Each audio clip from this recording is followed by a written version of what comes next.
Hare Krishna, Krishna Krishna, Hare Hare, Hare Rama, Hare Rama, Rama Rama, Hare Hare, Hare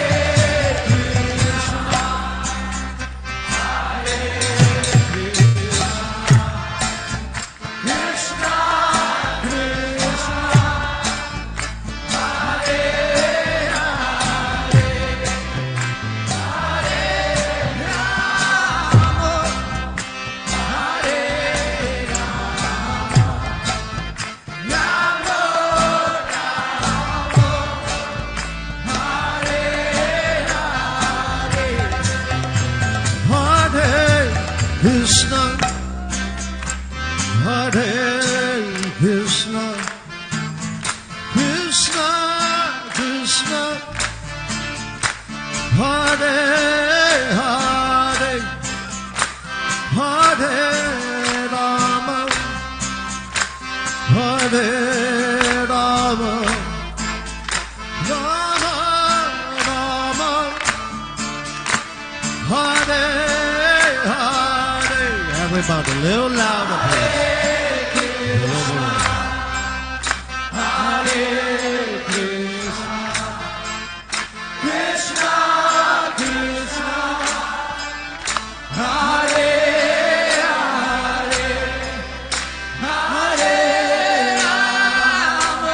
Hare Rama, Hare Rama, Rama Rama, Hare Krishna, Hare Krishna, Krishna Krishna,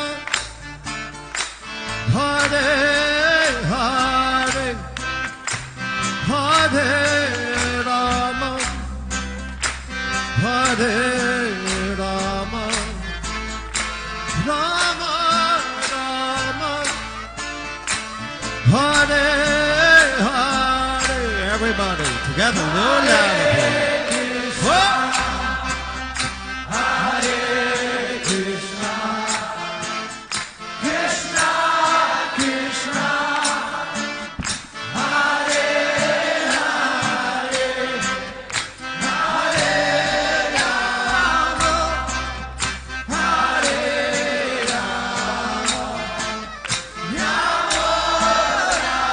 Rama, everyone together, a little louder with your heart.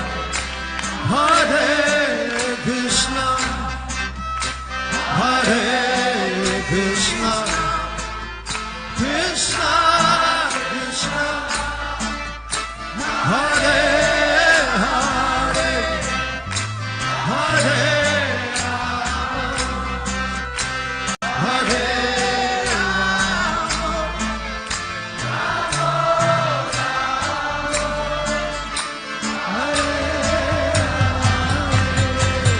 Hare Krishna, Hare Krishna, Krishna Krishna,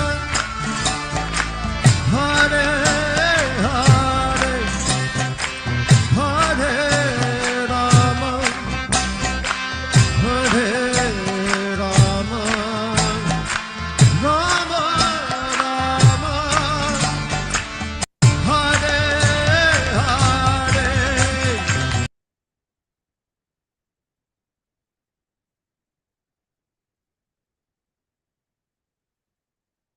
Hare Krishna, dear devotees, please accept my humble obeisances. All glories to Srila Prabhupada. I welcome all of you to His Holiness Candramauli Swami daily class. And today Maharaj is going to continue on Srimad Bhagavatam, Canto 2, Chapter 8, Verse 2. Hare Krishna, Maharaj, please accept my humble obeisances. All glories to Srila Prabhupada. With your permission, Maharaj, may I share the screen?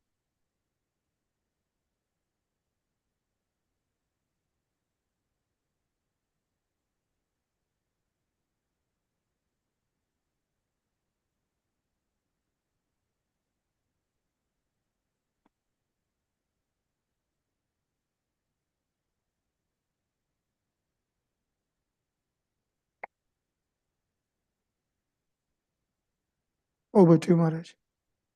Om Namo Bhagavate Vasudevaya. Om Namo Bhagavate Vasudevaya.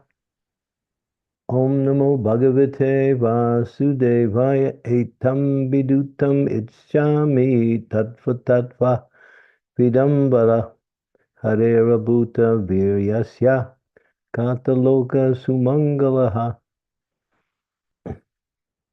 The king said, I wish to know narrations concerning the Lord, who possesses wonderful potencies, are certainly auspicious for living beings and all planets. Purport.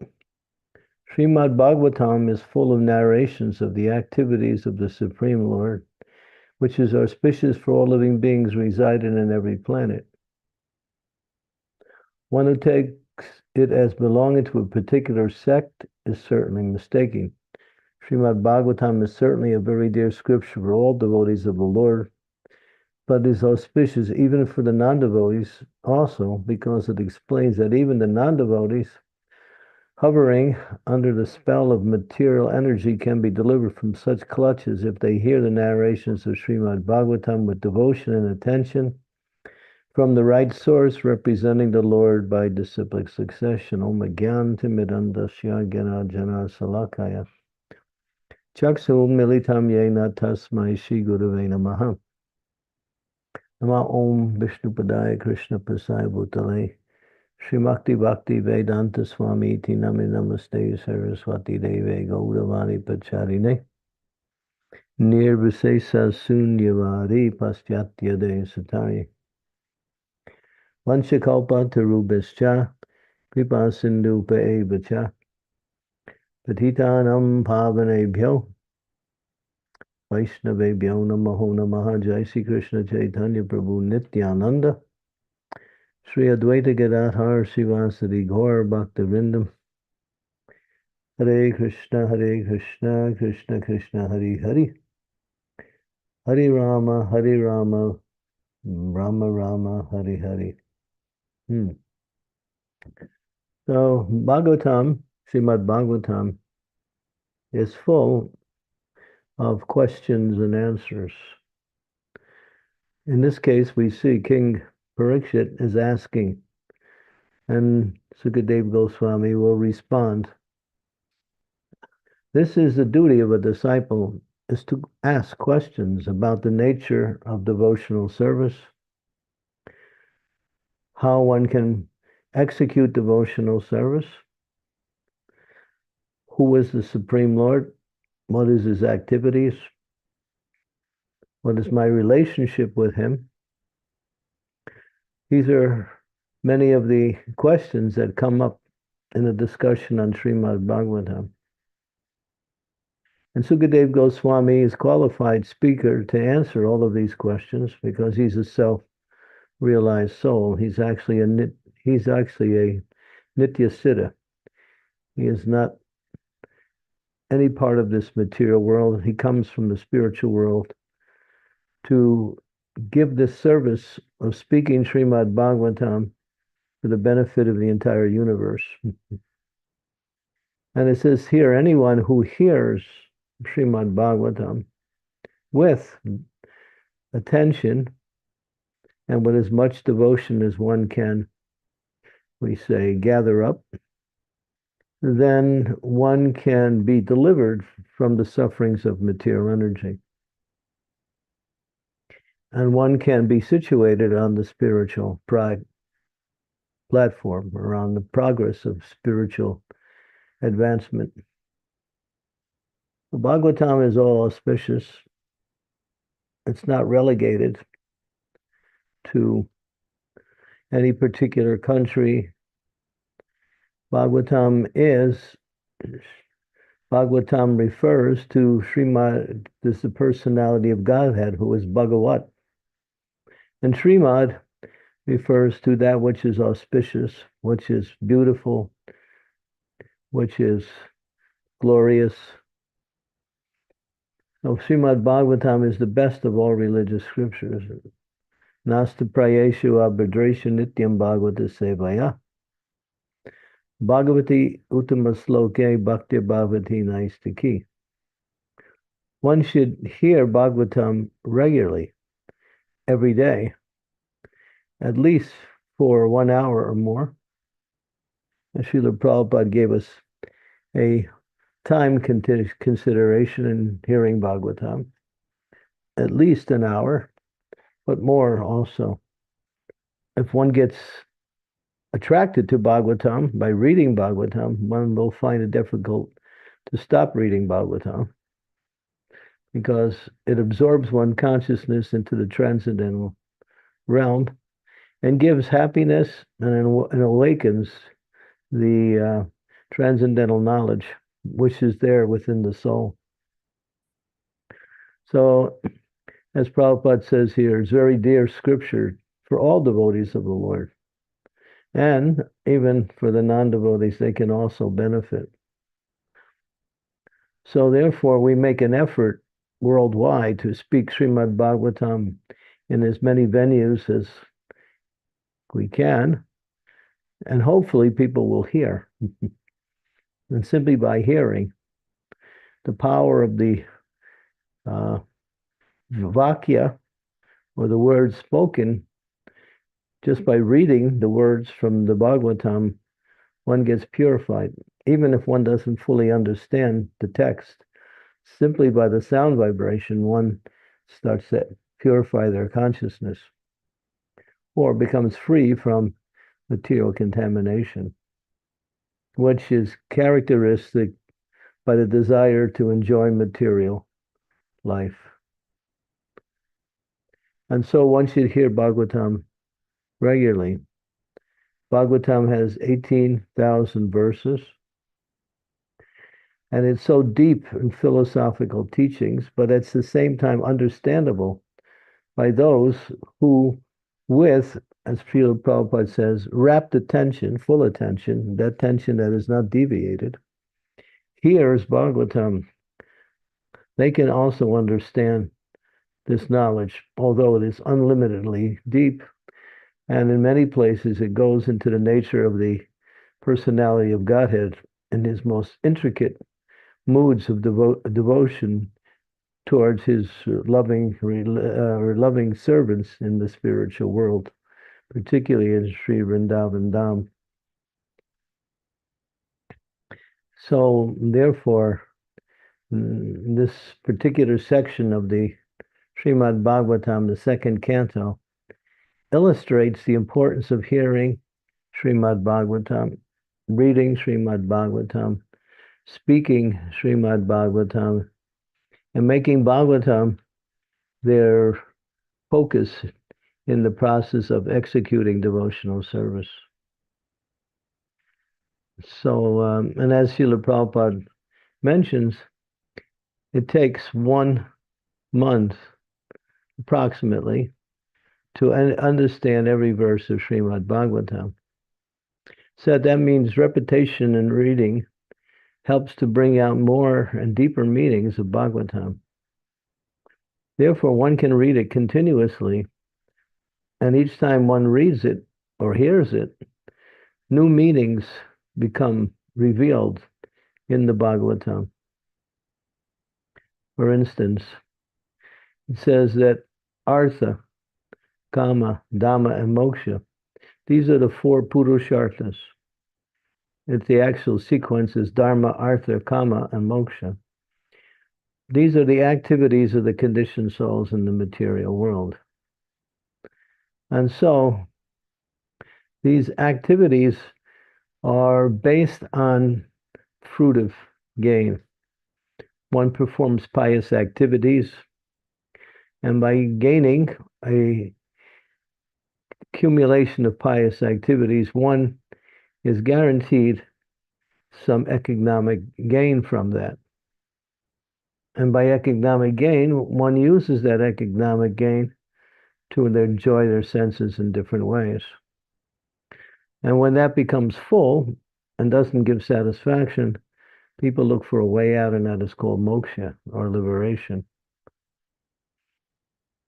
not spiritual liberation, that liberation which is simply to merge into the effulgence of the Lord, to merge into the bodily body of the Lord. These are not recommended for devotees, but for non-devotees, they who have a little understanding of spirituality look in that direction for relief from the material suffering. Well, Bhagavatam, in one verse, Dharma projito kaitavo paramar nimatsaranam satam parama bhagavatam kaitavo.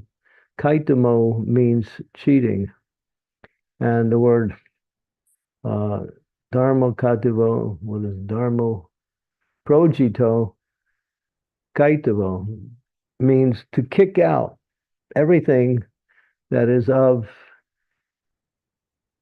cheating. In other words, people perform devotional life or worship the Lord for material gain or for betterment of material positions, for something material.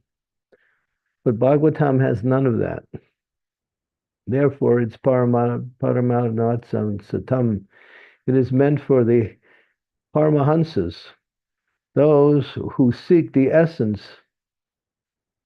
Seeking the essence means seeking the essence of spiritual life is to hear the glories of the Lord from the pure devotees who teach the pure knowledge about Krishna and the process of pure devotion to Krishna, and nothing mixed with karma, fruitive activities, gyan, philosophical speculations, yoga, powers, material powers. None of these things are there within the Srimad Bhagavatam, or even moksha, liberation.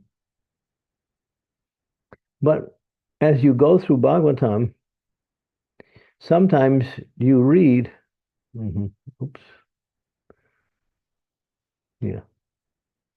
sometimes you, dharma projito kaitavata ta paramarni matsaranam satam veda vastavam atra vastu shivadam tapatrayo mulanam Srimad Bhagavate Mahamuni Krite Kim Va Pare Isvara Saroid Avarudyate Trad Kriti Bis Sususrus Bis Tatshanat.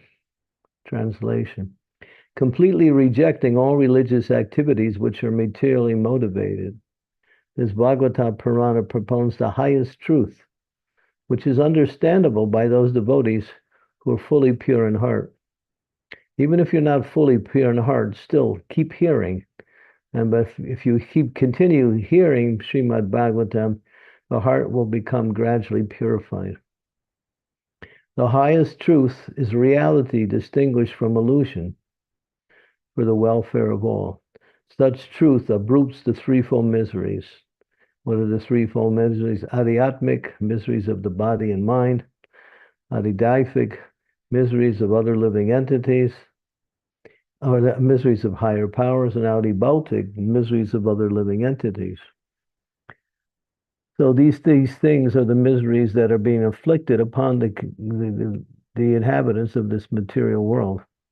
But Bhagavatam uproots that.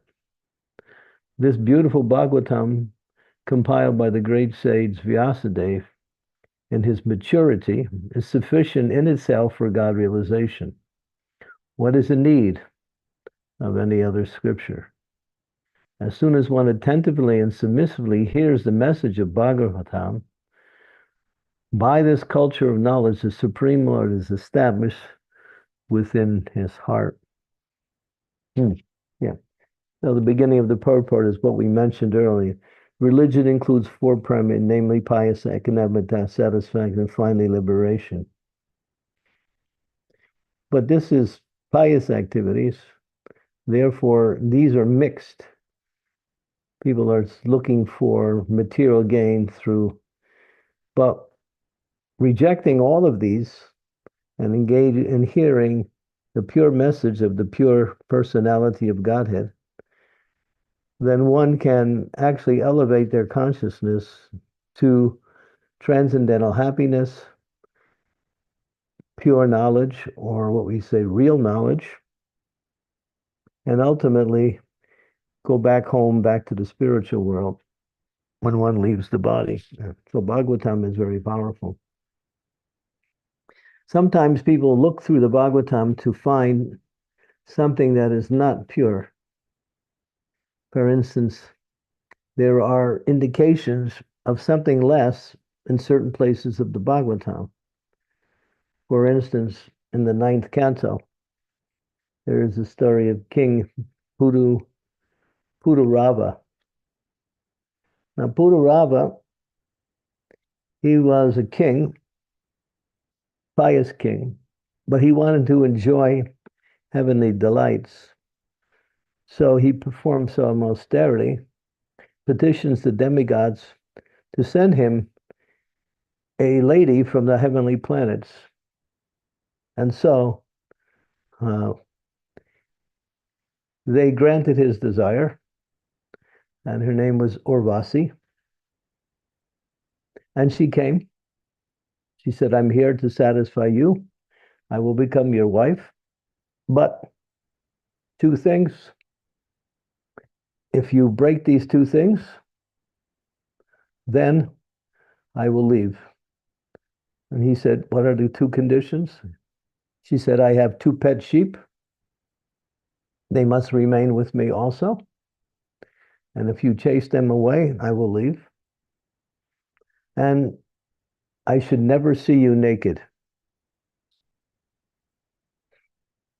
So he agreed. And they were living, but one incident happened where the sheep was running away, and he was in his bed, naked. And so Urvasi called out, save the sheep, and he jumped out of bed naked. And she saw him in that way. She said, you have broken the promise, so now I am going back to the heavenly planets. And she left. He was really overwhelmed with lamentation, unhappy losing his qualified and most heavenly damsel wife. And so he performed austerities and penances to elevate himself to go to the heavenly planets and meet Urvasi again and become again her husband. So he did that, and he was successful, and the pastime ends there. It's in the 9th canto. So when you read that, you'll think, wow, this is not pure devotional service. What is Bhagavatam, what is it saying? It deals only with pure devotional service. But what is this situation? So you might get confused. But unless you read continuously and go up to the 11th canto, you'll find that he was frustrated from his desires to enjoy. He came back to earth, performed austerities and penances, became fully realized, and became liberated and went back to the spiritual world. So unless you read the whole Bhagavatam, some of the stories remain somewhat incomplete in the purity. So that's one example. So there's people who look through Bhagavatam to find some flaw in Bhagavatam, but they may see it, but they don't see the whole Bhagavatam. And ultimately, unless you take Bhagavatam in its entirety, you may find something that looks like something material. So, but the purports by Srila Prabhupada and by the Acharyas clarify all of the positions, and ultimately, Bhagavatam deals only with Prema Pumartha Mahan, or the pure activities of the devotees and the pure activities of the Supreme Personality of Godhead. Pure devotion to the pure personality of Godhead, Sri Krishna, and his different incarnations, and ultimately in Sri Vrindavan Dham, which illustrates the real, the conclusion of Bhagavatam is to hear the glories of Krishna in Sri Vrindavan Dham, which is the 10th canto of Srimad Bhagavatam. And of course, to chant the holy names of the Lord, which is the means to realize Bhagavatam and to become fully Krishna conscious also. So devotees, please make Bhagavatam a part of your regular daily activities, and you'll see your Krishna consciousness will take off in a very wonderful way. And those who are inclined for transcendental knowledge will gain so much unbelievable and amazing knowledge of the spiritual realm of Krishna, of this material world, all of the activities. Bhagavatam, if you go to second canto, chapter 10, the same second verse number 1, 210:1. Yeah. Sri Sukha Uvacha Artha Sarga Visargascha Sthana Posanam Uttayaham Manvantare Shanu Kata Viroda Mukta Asrayam. Sukadev Goswami said, in the Srimad Bhagavatam, there are 10 divisions of statements regarding the following. And these are the topics in Bhagavatam. Creation of the universe, the subcreation, that means, after Brahma creates the universe under the guidance of Krishna, then how that unfolds, the subcreation, the planetary systems, protection by the Lord, Posanam, and the creative impetus, the changes of the different Manus who rule from a different time periods throughout the current time, throughout the world, the science of God, returning home back to Godhead, and liberation, which is the 11th canto, and the Sunam Bonum, which is the knowledge of the Supreme Personality of Godhead. So these are the 10 topics which Bhagavatam deals with. They don't come in chronological order, although you may find in some areas one of the topics are concentrated, in other areas other topics are concentrated. But in general, all of these topics are permeated throughout the entire Bhagavatam. So you get an understanding of what Bhagavatam is about. Okay, so we'll stop there.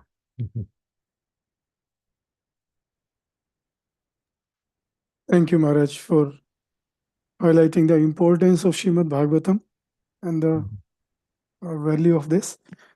Hare Krishna, dear devotees, if you have any questions, comments, realization, request all of you to raise your hand. If you can't speak, then you can type in chat window. I will read on your behalf.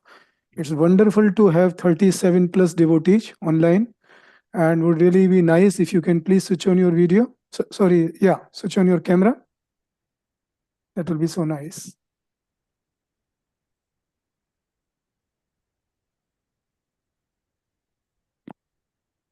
So, Shiv Kumar Prabhu, please go ahead. Thank you. Hare Krishna Maharaj. Please accept my humble obeisances at your lotus feet. All glories to Srila Prabhupada. So Maharaj, one question I had, Maharaj. The experience in Krishna consciousness, how can we appreciate the spiritual side of it, Maharaj? For example, I seem to appreciate mostly on the ground of sattvic nature of the experience. Either it is prasadam or the qualities that kind of develops with practice of Krishna consciousness. I just wanted to understand, Maharaj, how do we appreciate the spiritual side of it? Is it too early to experience that side of it, or it is there that I am missing to kind of notice it? I just wanted to hear from you. You mean the realization? Is that what you're talking about? Yes, Maharaj. Realization and the experience by itself, Maharaj, I somehow tend to think that it's the sattvic side of it is what I am experiencing. I don't know how to differentiate the spiritual side from the Sattvic material side itself? It's very similar.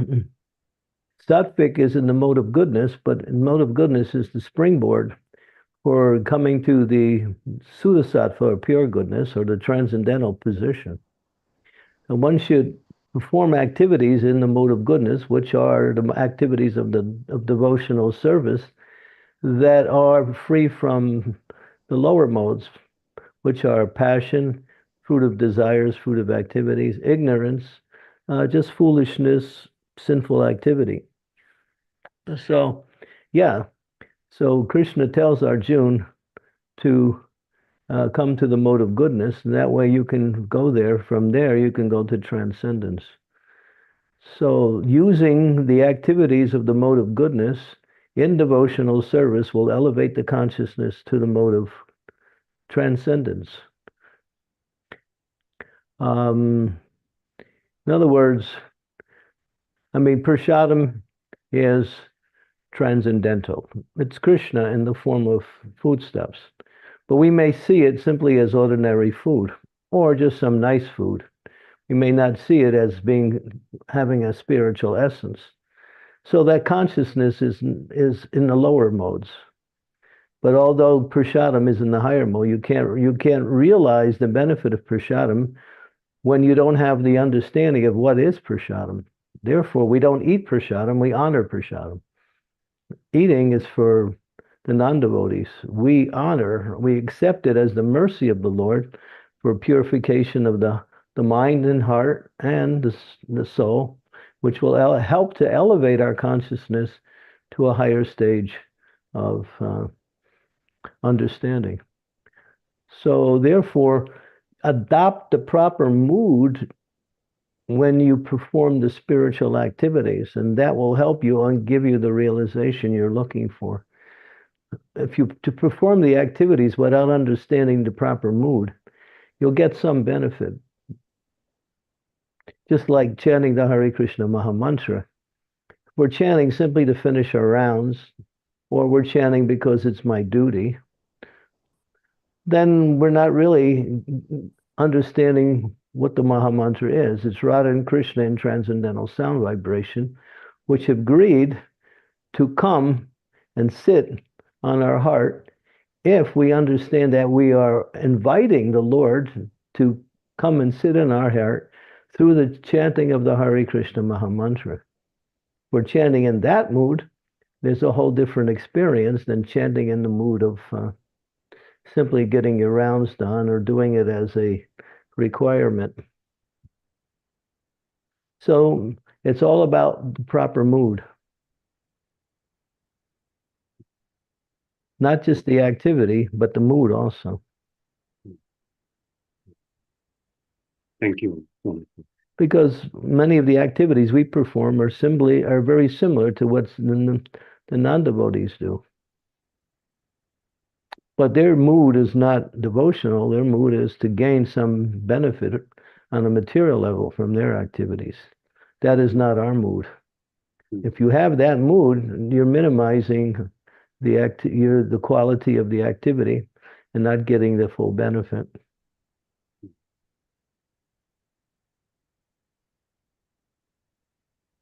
Thank you so much, Maharaj. I'll have to listen a few times to kind of make some notes out of it. Thank you so much.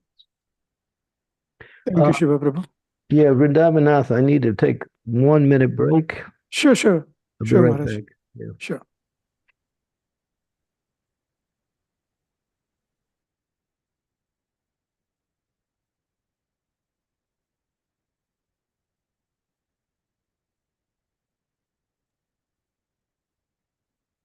So, dear devotees, don't log off. If you have not heard, Maharaj will be back just in less than a minute.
Okay.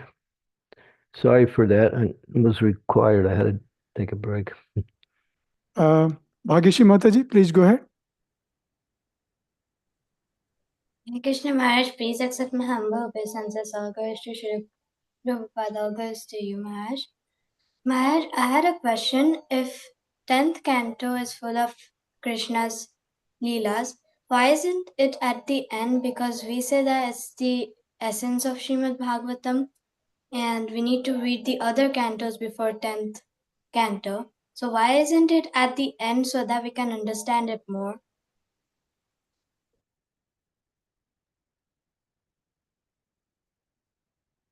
Well, it's not that you stop at the 10th canto.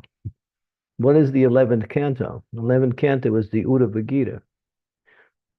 The Uddhava Gita is Krishna speaking transcendental knowledge to Uddhava, like he spoke that same transcendental knowledge to Arjuna. But the Uddhava Gita is on a higher level than what Krishna spoke to Arjuna. It's the same knowledge, but taken into a more, what we say, deeper understanding of the philosophical teachings that he gave to Arjuna. It's also describes a little bit about Kali Yuga, and the 12th canto was mostly about Kali Yuga. So stopping at the 10th canto doesn't mean you have reached the sum total of all of the knowledge. You need to hear more that will fortify your understanding of what you had heard in the 10th canto also. So the 12th canto is really about the age of Kali, like that. So Bhagavatam is not chronological. That's for one thing you should understand. The knowledge is given accordingly to the topics as they arrive in the questions that come from, what we say, the original recitation of Bhagavatam is not what we hear from Sukadev Goswami. Sukadev Goswami is already just repeating what he knows of Bhagavatam, but he's giving his own realizations also, which make the Bhagavatam, it says the word sukha is parrot. Parrot means if a parrot touches a fruit with its beak, the fruit becomes even sweeter simply by the touch of the parrot. So when Sukadev Goswami touches the knowledge of Srimad Bhagavatam, the knowledge becomes more relishable and more understandable. So the answer is that the subject matters are given according to how best you can understand everything. So take it as a complete treatise and not think that the 11th and 12th cantos are not important. They are. But to put the age of Kali before the 10th canto might be a reason to dissuade people to take up devotional service, or could have a reverse effect. We don't know. This is the way it's been given. Bhagavatam in the higher planetary systems has 1 billion verses. We're getting 18,000, which is a small part of that 1 billion verses. Jiva Goswami mentions that in the heavenly planets, Bhagavatam is there also, but 1 billion verses. So that means each of these topics that are mentioned there are extended beyond what we hear here. But just take it as it is and understand that's the best way to accept it, and not try to figure it out. Well, why isn't Krishna's pastimes at the end? Because this is the way the questions and answers that came from King Parikshit to Sukadev Goswami. Thank you, Maharaj. I understand. You may inquire further about that topic to others who may have a little bit more knowledge about the reason, but this is as much as I can understand.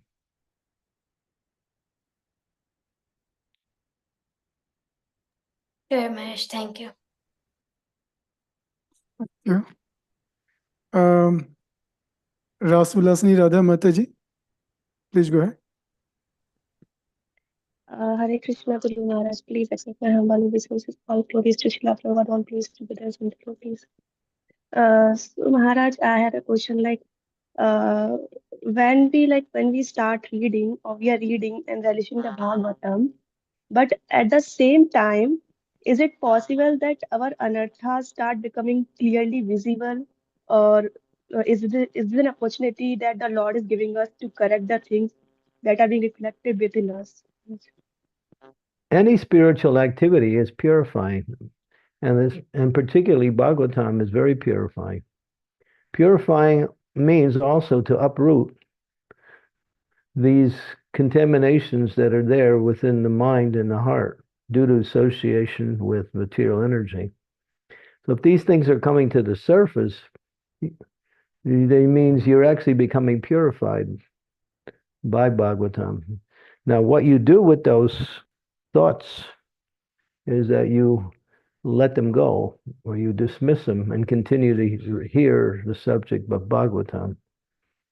But yeah, so purification is happening simultaneously as you're receiving transcendental knowledge, yes.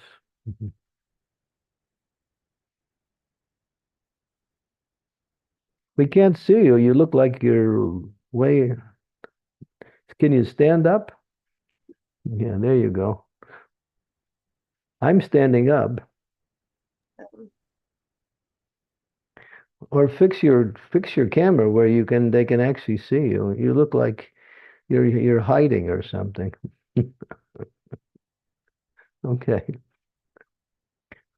Okay, so yeah. Thank you.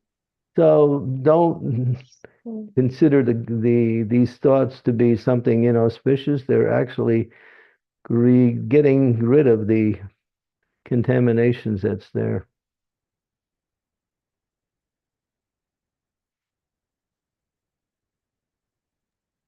But don't focus Yes, on them. Guru Maharaj. Yeah, Thank you so much. don't focus on them. Just let them go and absorb yourself in the topics of Bhagavatam.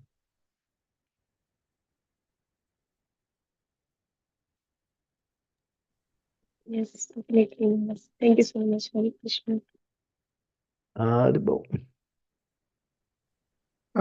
Maharaj, there is one question from Balakrishna Prabhu on the chat. I will read on his behalf. Hare Krishna Guru Maharaj and devotee Jai Srila Prabhupada. His question is, why is it so hard to fully surrender to Krishna, even after we understand the principles of Vaishnavism from Shastra and Guru? Because we're attached to material life.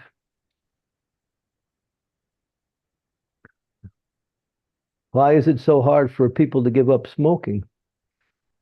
Because they're attached to smoking.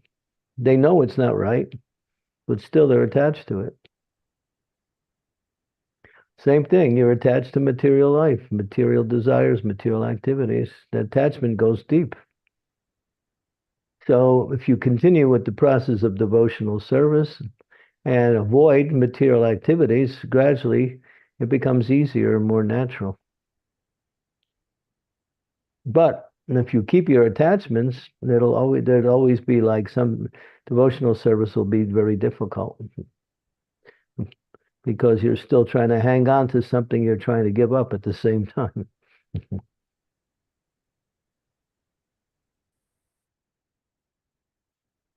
So just like a smoker cannot give up smoking all at once, so sometimes we say, smoke less each day. So gradually cut down on your material activities, material desires, as you continue in your spiritual life, and then eventually they'll be God, because they're not real anyway. They're a shadow of the reality. Material desires are a covering over the soul. They're not real. They're like shadows. But because we're attached to this way of life and this way of thinking, which is merely what it's about, the certain way of thinking, that we can find happiness through material activities, that becomes a very strong rope. And to cut that rope, you need to, you need to hear Bhagavatam regularly and chant the holy names. The rope is strong, depending on how deep your desire is to enjoy material life. Don't give up because it's hard. Continue.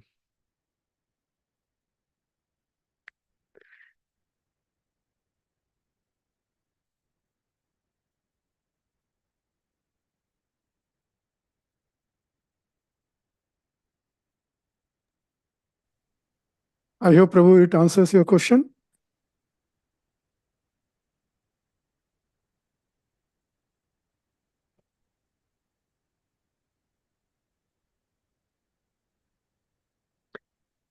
Okay. So Maharaj, while devotee asks any further questions, I have one question related to what Bhagyashi Mataji asked earlier. We say that, especially in the previous chapter, Prabhupada has mentioned, and in many other places also, he mentioned that we should not jump in while we are reading Srimad Bhagavatam. We should go in sequence. We should go in sequence to Canto 9, then we should try to read Canto 10, because to understand Canto 10, it needs like the complete basic understanding.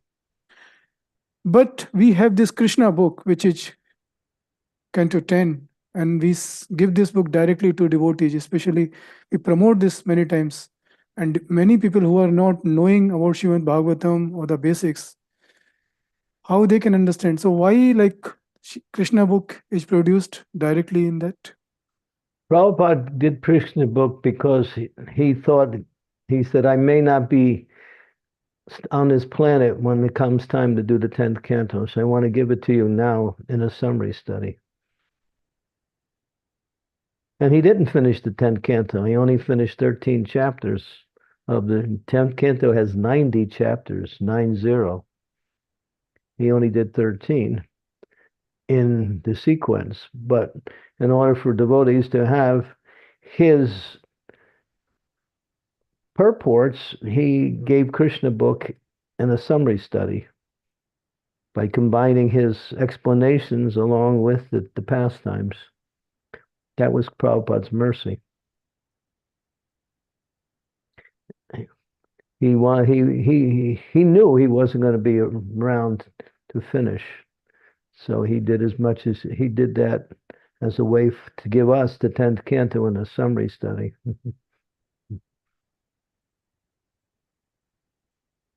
But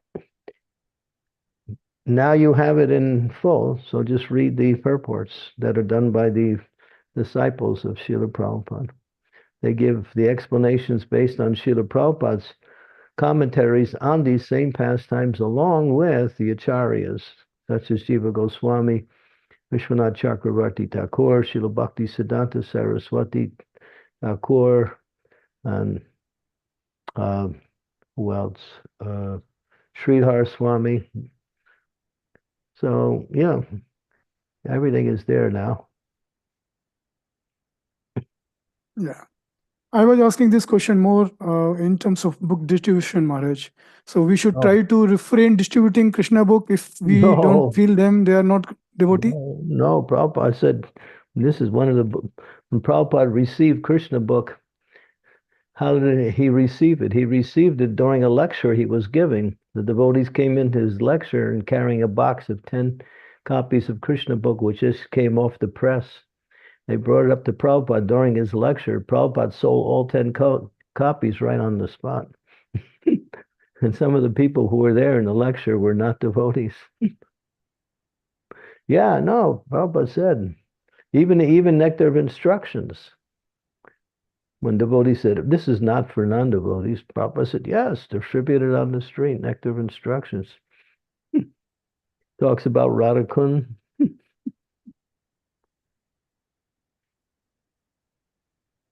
But everything is given with explanation. That's the point.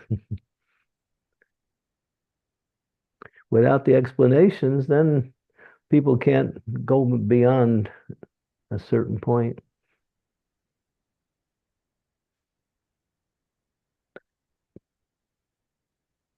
Thank you, Maharaj. Yeah.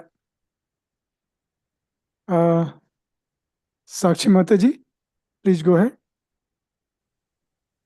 Thank you, Prabhuji. Hare Krishna Guru Maharaj. Please accept my humble obeisances. All glories to Srila Prabhupada and all glories to the assembled devotees. All glories to you, Guru Maharaj. Guru Maharaj, my question is, so sometimes, like most of the times, the anarthas attacks us, and we are able to identify that particular anartha is attacking, and then we try to ameliorate that thing by applying what we have heard from the classes, Yeah. and we just try to improve ourselves, but at the same time what happens is something else comes up, so Welcome to the material world. so it's like unsettling. Then And the you, situation, when something else comes up, you apply another principle to deal with that one. And if something else comes up after that, you apply another principle. Don't give up. That's all. You're very philosophical. And so your mind is going to think about things from different angles of vision. So therefore you have to see things you have to see the answers from different angles of visions also. So everything's there, given to us by Srila Prabhupada in his books, his lectures, everything is there. It becomes bewildering because we don't know the answer. But even if we don't know the answer, we should find the answer. That's all. The answer is findable if we look for it. You can't make devotional service into a mechanical process. This happens and then this happens. It's not going to work like that. Life is not like that either.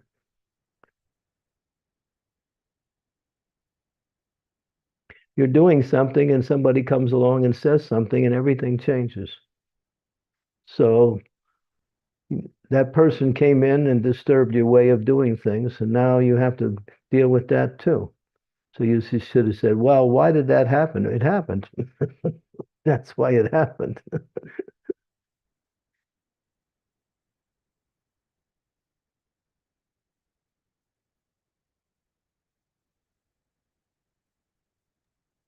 yes, Guru Maharaj, I really needed to hear this.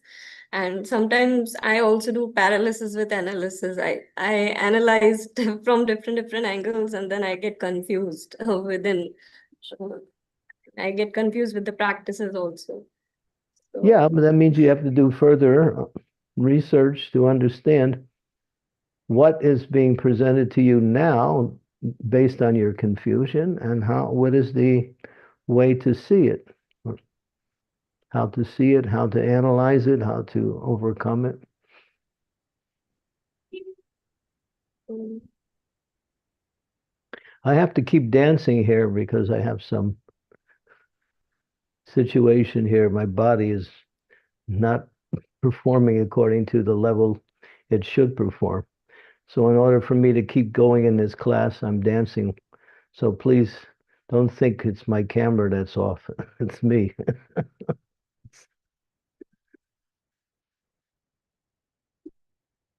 I'm just trying to stay focused.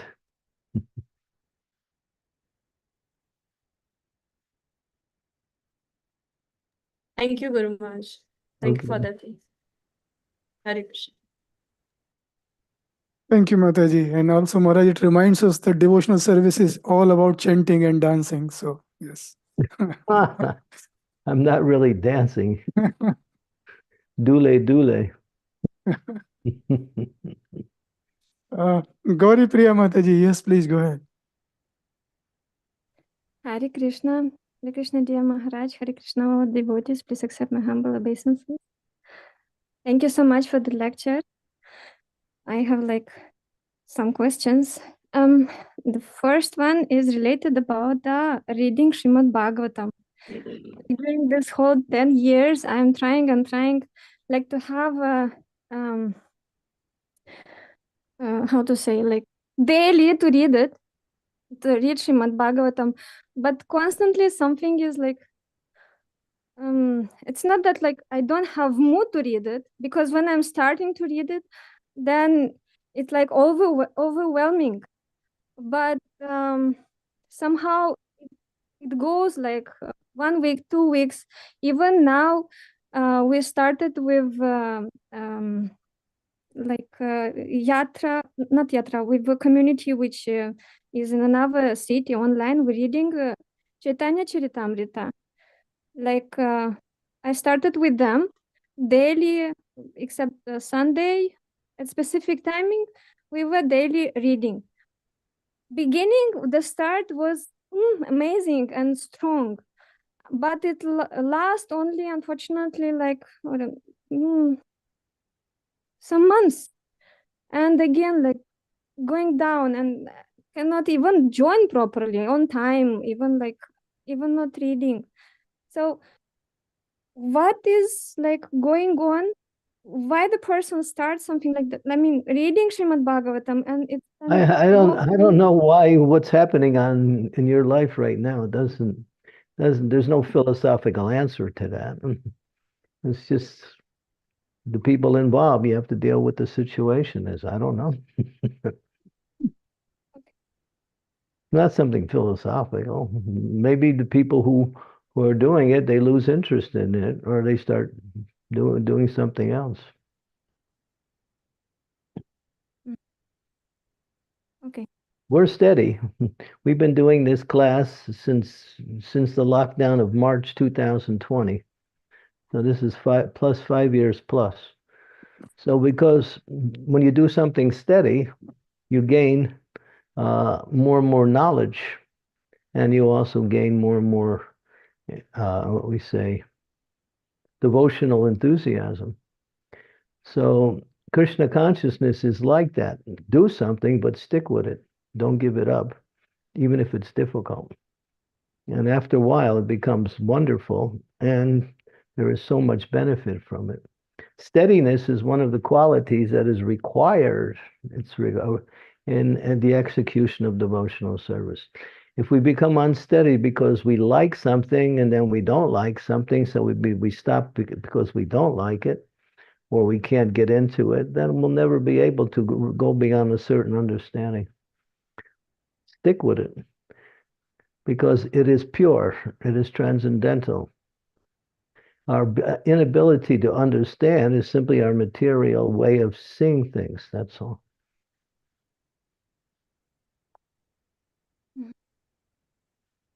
Continue. As it says here, just keep reading Bhagavatam and you'll actually become Krishna conscious. So keep coming onto this program every day. We're dedicated to have it going on. Even if I'm not personally here, there is someone else who will do the class. We keep it going. The idea is never to take a break from this whole series and to keep it going. And that way devotees get into it.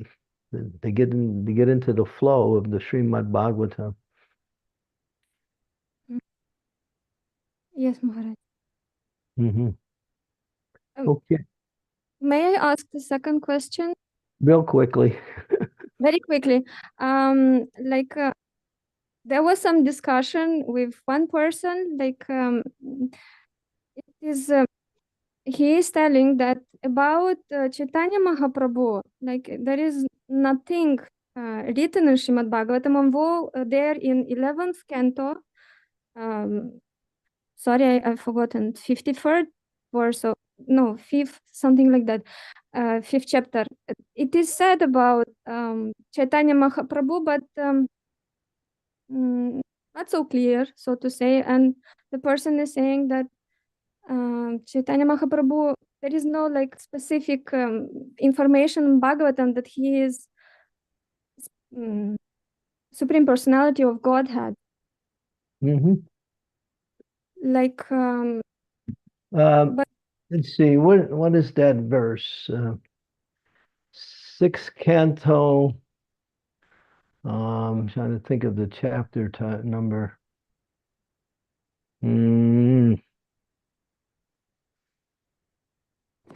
There are at least 2 or 3 verses that indicate Mahaprabhu in Bhagavatam, but there's hundreds of verses that indicate his position in the other Puranas.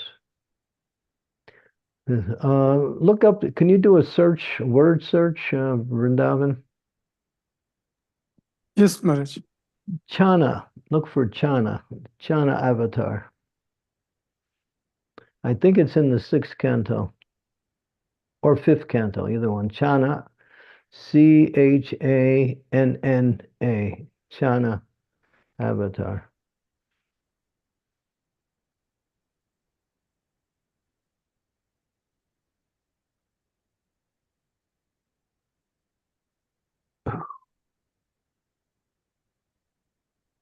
This verse will clear. It's in 16.22, Maharaj, Prabhupada had mentioned. No, this is Chana. What is the verse? Dharmasthate Bhagavat Istri Yuga Tribhi Swaya. No, what is the verse number? This is 22, Canto 3, chapter 16, verse 22. That's not it. 6 something, or maybe it's 5th canto. Something. Look for 5th and 6th canto. Chana avatar. Okay, go up the page and see what the translation is. Well, this is not the one, but anyway, it says the Lord is addressed in this verse as Tri Yoga, who appears in 3 millennia, namely Satyadura. It is not mentioned as appearing in the 4 Kali. It is described that in the Kali Yuga, he comes as Chana avatar, or an incarnation, but he does not appear as a manifestation incarnations. So then you go down the page, Sridhar Swami describes Tri Yuga as meaning 3 yugas. So this refers to Lord Chaitanya. Lord Chaitanya is called covered, and you passed it up, although he is Krishna himself. He presents himself as a devotee of Krishna. The devotees pray to Lord Chaitanya. So Lord Chaitanya is mentioned here as Chana avatar. It's also, there's another verse also in the Bhagavatam which describes Lord Chaitanya also. So yeah, he's there. But because he doesn't come as an incarnation of the Lord, he comes as a covered incarnation. He doesn't reveal himself as God, but as a devotee of God.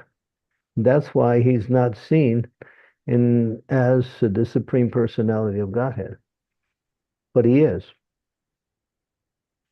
I'm trying to think of that verse. I think it's 5th canto. Try 5:18:35. See what you get out of that. 5:18:35.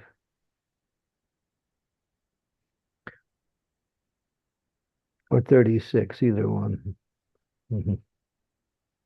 This verse is real direct. Prabhupada, this one is in the verse itself and not in the purport. Yeah, it's, I will share, Maharaj. You found it?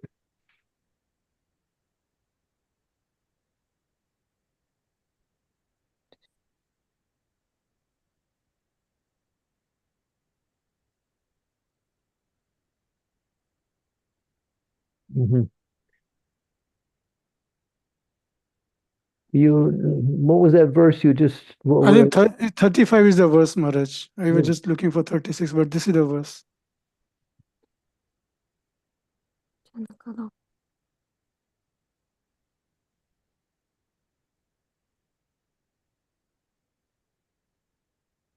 Yeah. Ah.